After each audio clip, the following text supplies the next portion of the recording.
हर हर महादेव दोस्तों, आज आप लोग सुनेंगे श्रावण महात्म्य कथा के 7वें अध्याय को, जिसमें ईश्वर बोले, हे सनत कुमार, अब मैं तुम्हें अति उत्तम भौम व्रत का वर्णन करूंगा। भौम व्रत यानी कि मंगलवार व्रत का, जिसके अनुष्ठान करने मात्र से वैधव्य नहीं होता।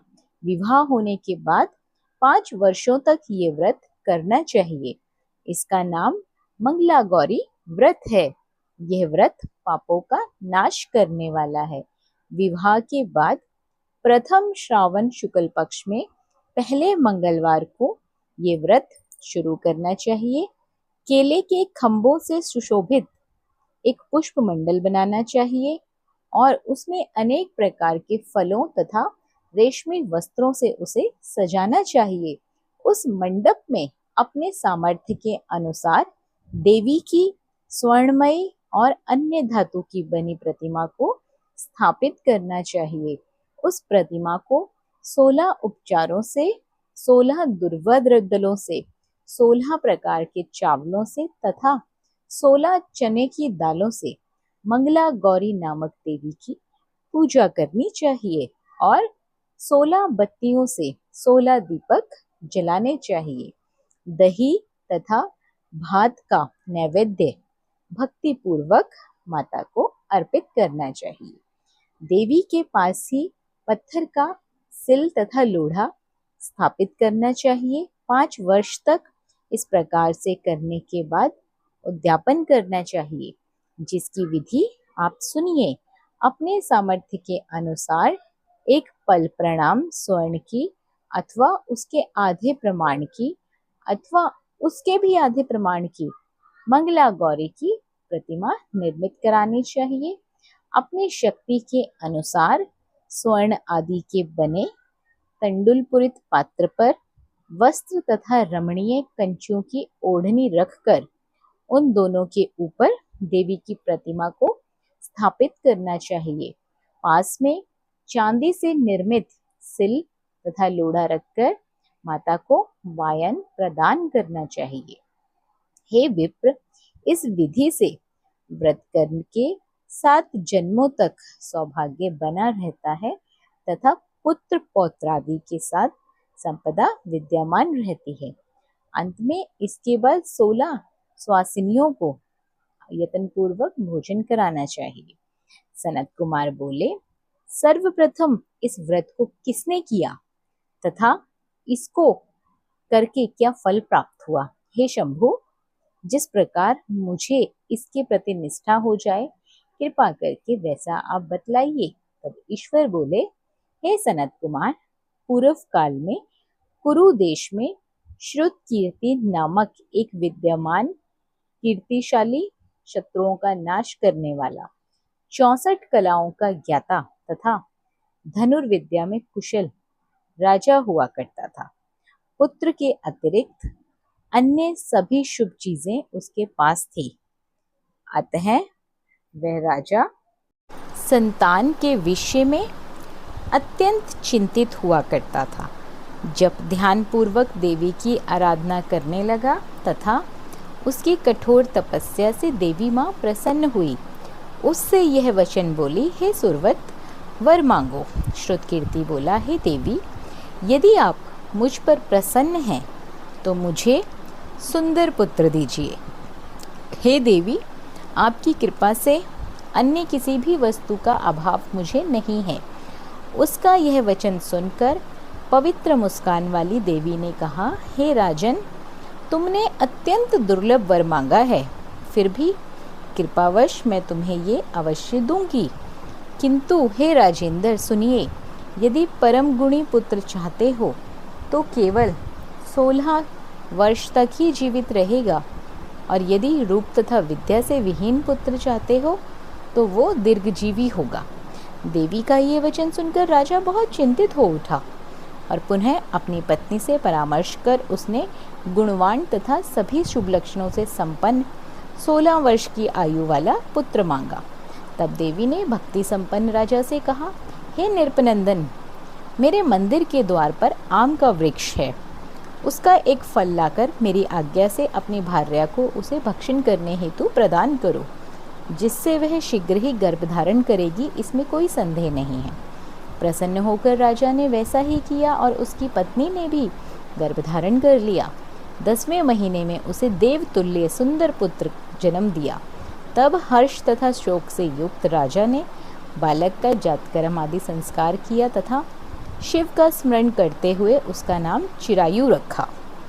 इसके बाद पुत्र के 16वें वर्ष के होने पर पत्नी सहित राजा चिंता में पड़ गया और विचार करने लगा कि ये पुत्र बड़े कष्ट से प्राप्त हुआ है, अब मैं इसकी दुखद मृत्यु अपने ही सामने कैसे देख सकूंगा। ऐसा विचार करके राजा ने पुत्र को उसके मामा के साथ काशी भेज दिया। प्रस्थान के समय राजा की पत्नी ने अपने भाई से कहा कि कार्पेटिक का वेश धारण करके आप मेरे पुत्र को काशी ले जाइए। मैंने भगवान मृत्युंजय से पूर्व में पुत्र के लिए प्रार्थना की थी और कहा था कि हे विश्वेश, आप जगतपति की यात्रा के लिए मैं उस पुत्र को अवश्य भेजूंगी, अतः आप मेरे पुत्र को आज ही ले जाइए और सावधानी पूर्वक इसकी रक्षा कीजिएगा। अपनी बहन की ये बात सुनकर वह भांजे के साथ चल पड़ा। कई दिनों तक चलते चलते वह आनंद नामक नगर में पहुंचा। वहां सभी प्रकार की समृद्धियों से संपन्न वीरसेन नाम का राजा रहता था।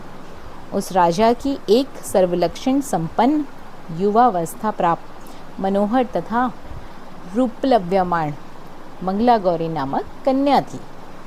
अब सभी उपमानों को तुच्छ करके सौंदर्य अभिवृद्धि को प्राप्त कर वह कन्या किसी समय सखियों के साथ नगर के उपवन में क्रीड़ा करने के लिए जा रही थी। उसी समय वह चिरायु तथा उसका मामा वे दोनों भी वहां पहुंच गए। उन कन्याओं को देखने की लालसा में वे वहीं विश्राम करने लगे। इस बीच विनोद पूर्वक क्रीड़ा करती हुई उन कन्याओं ने कहा, किसी एक ने कुपित होकर राजकुमारी को रांडा ये कुवचन कहकर दिया। तब वह अशुभ वचन को सुनकर राजकुमारी ने कहा, तुम अनुचित बात क्यों बोल रही हो? मेरे कुल में तो इस प्रकार की कोई नहीं है। मंगला गौरी की कृपा से तथा उनके व्रत के प्रभाव से विवाह के समय जिसके सर पर मेरे हाथ से अक्षत पड़ेंगे, हे सखी, वह यदि अल्प आयु वाला होगा तो भी चिरंजीवी हो जाएगा।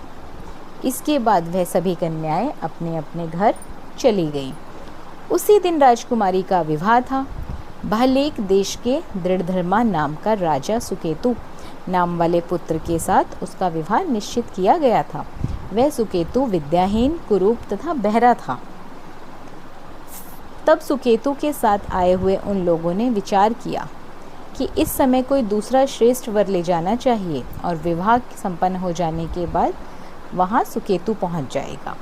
उन लोगों ने चिरायु के मामा के पास जाकर याचना की, आप इस बालक को हमें दे दीजिए जिससे हमारा कार्य सिद्ध हो जाए।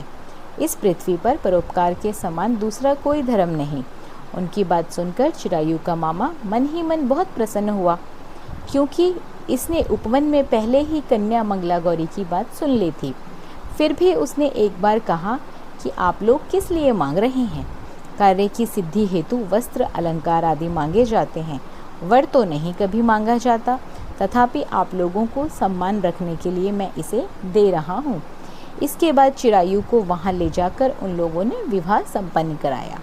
सप्तपदी आदि के हो जाने पर रात्रि में शिव पार्वती की प्रतिमा के समक्ष उस चिरायु ने हर्षयुक्त होकर मंगला गौरी के साथ शयन किया। उसी दिन चिरायु के 16 वर्ष पूर्ण हो चुके थे और अर्धरात्रि में साक्षात काल सर्परूप में वहां आ गया। इस बीच संयोगवश राजकुमारी जाग गई। उसने उस महासर्प को वहां देखा और वह भय से व्याकुल होकर कांपने लगी। तभी उस कन्या ने धैर्य धारण 16 उपचारों से सर्प की पूजा की और पीने के लिए उसे दूध दिया। उसने दीनता भरी वाणी में उस सर्प की प्रार्थना तथा स्तुति की। मंगला गौरी प्रार्थना करने लगी, मैं उत्तम व्रत को करूंगी जिससे मेरे पति जीवित रहें। ये जिस तरह से चिरकाल तक जीवित रहें आप वैसा कीजिए। इतने में सर्प वहां स्थित एक कमंडलू में प्रवेश कर गया और वह मंगला गौरी ने अपनी कंचुकी से उस कमंडली का मुंह बांध लिया। इसी बीच उसका पति अंगड़ाई लेकर जाग गया और पत्नी से बोला, हे प्रिय, मुझे भूख लगी है। तब वह अपनी माता के पास जाकर खीर लड्डू आदि ले आई। उसके द्वारा दिए भोज्य पदार्थ को उसने प्रसन्न मन होकर खाया। भोजन के बाद हाथ धोते समय उसके हाथ से अंगूठी गिर पड़ी। तांबुल खाकर वह पुनः सो गया। इसके बाद मंगला गौरी कमंडलू को फेंकने के लिए जाने लगी। विधि की कैसी गति है कि उस कमंडलू में से बाहर की ओर जगमग करती हुई हार कांति को देख वह आश्चर्यचकित हो गई। घट में स्थिर उस हार को उसने अपने कंठ में धारण कर लिया। इसके बाद कुछ रात शेष रहते ही चिरायु को उसका मामा आकर उसे वहां से ले गया। इसके बाद वरपक्ष के लोग सुकेतु को वहां ले आए। उसे देख मंगला गौरी ने कहा, ये मेरा पति नहीं है। तभी उन सभी ने उससे कहा, हे शुभे, तुम ये क्या बोल रही हो? यहाँ तुम्हारा कोई परिचारक हो तो उसे हम लोगों को बताओ। मंगला गौरी बोली, जिसने रात्रि में 9 रत्नों से बनी अंगूठी दी है, उसकी उंगली में इसे डालकर परिचायक निशानी देख लें। मेरे पति ने रात्रि में मुझे जो हार दिया था, उसके रत्नों का समुदाय कैसा है, इस बात को ये बताए। यह तो कोई अन्य ही है। इसके अतिरिक्त रात्रि में आम सींचते समय उनका पैर कुमकुम से लिप्त हो गया था। वह मेरी जांघ पर अभी भी विद्यमान है। उसे आप लोग शीघ्र देख लें। साथ ही रात में परस्पर भाषण तथा भोजन आदि जो कुछ किया गया था, उसे भी यह बता दें। तब यह निश्चय ही मेरा पति है। इस प्रकार उसका वचन सुनकर सभी ठीक है कहने लगे। किंतु जब एक भी बात न मिली, तब सभी ने सुकेतु को उसका पति होने से निषिद्ध कर दिया और वर पक्ष वाले उसे जिस तरह से लाए थे उसी तरह से लेकर चले गए। उसके बाद अपने वंश को बढ़ाने वाला महान यश से संपन्न तथा परम मनस्वी मंगला गौरी के पिता ने अन्नपान आदि का सत्र चलाया। उन्होंने वरपक्ष का वृतांत कानो कान सुन लिया कि स्वरूप से कुरूप होने के कारण लोगों के द्वारा किसी अन्य को वर के रूप में आदर पूर्वक लाया गया था तथा तब उन्होंने अपनी कन्या को पर्दे के भीतर बिठा दिया। उसके बाद 1 वर्ष बीतने पर यात्रा करके चिरायु अपने मामा के साथ ये देखने आया कि विवाह के बाद वहां क्या हुआ था। तब उसे गवाक्ष के भीतर से देखकर वह मंगला गौरी अत्यंत प्रसन्न हुई और अपने माता पिता से बोली कि मेरे पति आ गए हैं। राजा ने अपने सहजनों को बुलाकर पूर्व में कहे गए सभी परिचायकों को निशानी को देखकर मंद मुस्कान वाली अपनी कन्या चिरायु को सौंप दी। राजा ने शिष्ट जनों के साथ उसका विवाह उत्सव कराया। इसके बाद राजा वीरसेन ने वस्त्र आभूषण आदि सेना, घोड़े तथा रथ अन्य भी बहुत सी सामग्रियां उसे देकर वहां से विदा किया। उसके बाद कुल को आनंदित करने वाला चिरायु पत्नी तथा मामा के साथ लेकर सेना के साथ अपने नगर पहुंचा। लोगों के मुख से उसे आया हुआ सुनकर उसके माता पिता को बिल्कुल भी विश्वास नहीं हुआ। उन्होंने सोचा कि प्रबंध अन्यथा कैसे हो सकता है। इतने में ही वह अपने माता पिता के पास आ गया और स्नेह से परिपूर्ण वह चिरायु भक्ति पूर्वक उनके चरणों में गिर पड़ा। तब अपने पुत्र का मस्तक सूंघकर उन दोनों ने परम आनंद प्राप्त किया। पुत्रवधी मंगला गौरी ने भी सास ससुर को प्रणाम किया। तब सास उसे अपनी गोद में बिठाकर सारा वृतांत शीघ्रता पूर्वक पूछने लगी। हे महामुने, तब पुत्रवधी ने भी मंगला गौरी के उत्तम व्रत महात्म्य तथा तब जो भी घटित हुआ वह सब वृतांत वहां बताया। हे सनत कुमार, मैंने आपसे इस मंगला गौरी व्रत का वर्णन कर दिया।